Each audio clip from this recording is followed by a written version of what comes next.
I downloaded and tested over 75 ChatGPT plugins, and I want to share with you my top 10 favorite plugins that I think you'll find most useful. The first one is called Speech Guide. This is basically a text converter, and it turns text into audio that you could actually download, and it has an audio player page too that you could embed on different websites and social apps.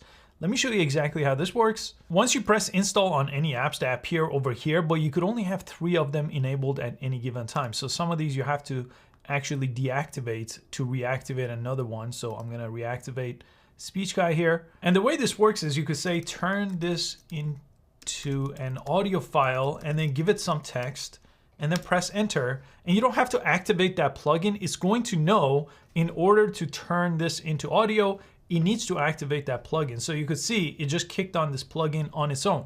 So ChatGPT knows this information and knows what plugin is going to come in handy for a task that you give it. And look at this, audio ready, click here to listen. It's gonna make the URL for me. And this is free, but it requires you to make an account on this website. So if you click it, it might ask you to create an account.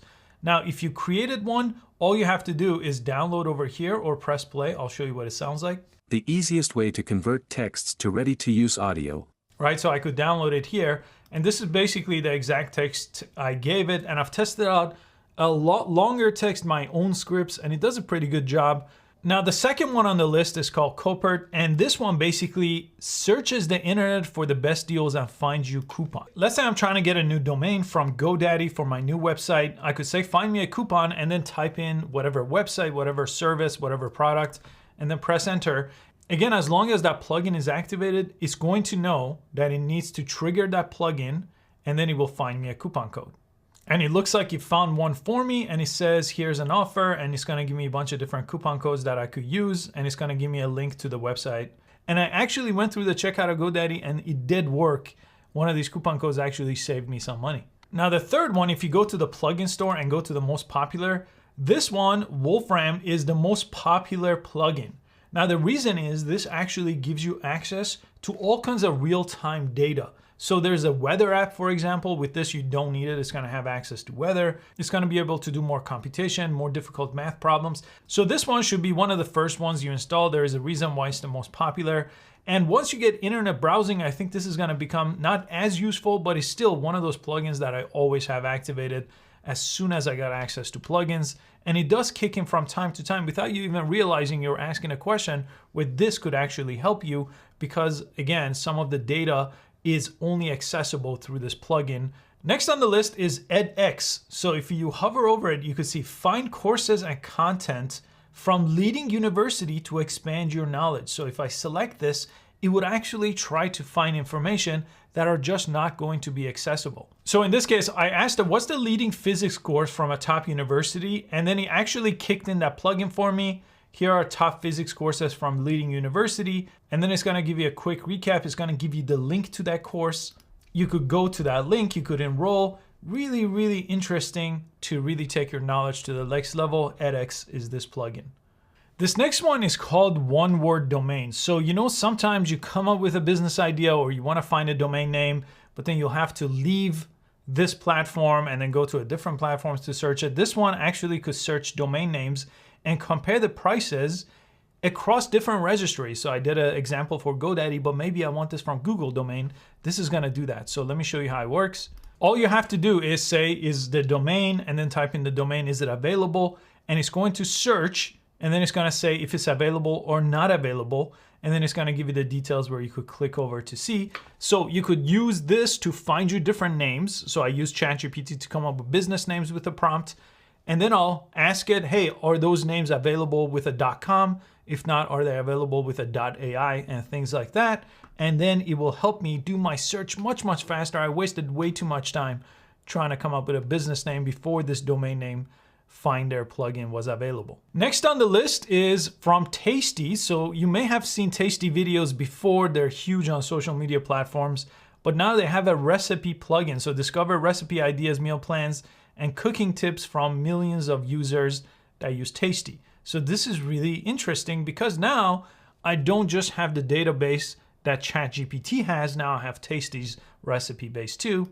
And I asked it to find me a recipe on meatball, and by default, it actually does answer things like this. But now, when you have that plugin activated right here, the Tasty plugin, it's gonna find it from those Tasty recipe database. So that is sometimes more useful than the ones that it has information on pulling. Next on the list is called Web Pilot, and this one basically allows you to browse and generate articles from a link. So let me show you how this works.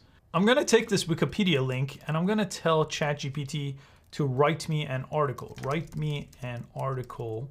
And you could see this one, again, activated the plugin Web Pilot, and it's gonna pull in all the information and assemble an article. So this could save you a ton of time. And as usual, it activated the plugin that would do the task, and then it's gonna take everything from that Wikipedia page and write me a really nicely formatted article. So I could use this to teach. I could use it again for my website. Really simple way to generate articles. So this should save you a ton of time. The next one on the list is VoxScript, and this one enables searching for YouTube transcripts, financial data resources, Google search results. Let me show you this one. It's very powerful.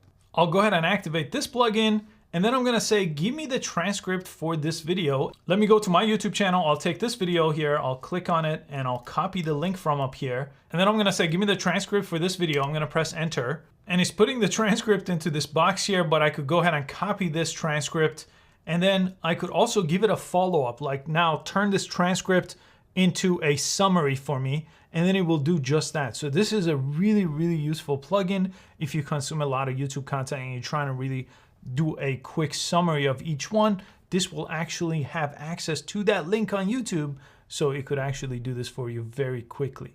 Next is the most powerful plugin for pretty much any platform. ChatGPT now has it too. It's called Zapier, and Zapier is an app that connects apps. That's the only purpose of Zapier. So it connects basically things like Google Sheets to your email or Salesforce to something else. It takes two apps, connects them together. Now it's integrated inside of ChatGPT, but because it's far too advanced, I'm not gonna cover it in this video, but I'll make a follow-up video on how to use it. This basically opens up ChatGPT to be anything you want. That's what Zapier does. I use it all the time to connect different softwares from different companies that usually wouldn't know how to talk to each other. So I'll do this on a follow-up, but take a look at Zapier when you get a chance. And if you go to the most popular tab, I'm gonna put these in the same bucket, but Kayak and Expedia are two that basically do a really good job searching for the best deals for you. So if I activate one of those, they can't be activated at the same time because it needs to search one over the other. So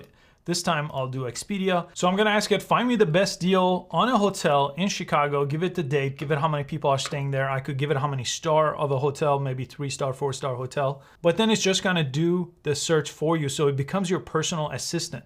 This time it actually gave me a follow-up question. So I'm gonna give it the answer to a follow-up so it could do a more refined search. And then what it does, because it's from Expedia, it searches Expedia for the best deals and it gives it to you in really easy to follow links here where you could book it. It's not gonna book it for you, but it does give you all the information like price, rating, if it has breakfast, right? Very useful.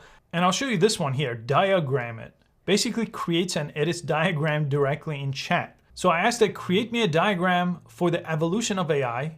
It used this plugin and created this really nice visual diagram for me that I could actually make edits to online if I want. And then it's gonna give it to me in a brief overview too. But this visual representation of AI, for example, is really, really useful. And I could do this with pretty much anything that needs some sort of diagram to make it easier to comprehend. Great teaching tool, great comprehension tool as well. Thanks so much for watching this video, and I'll see you next time.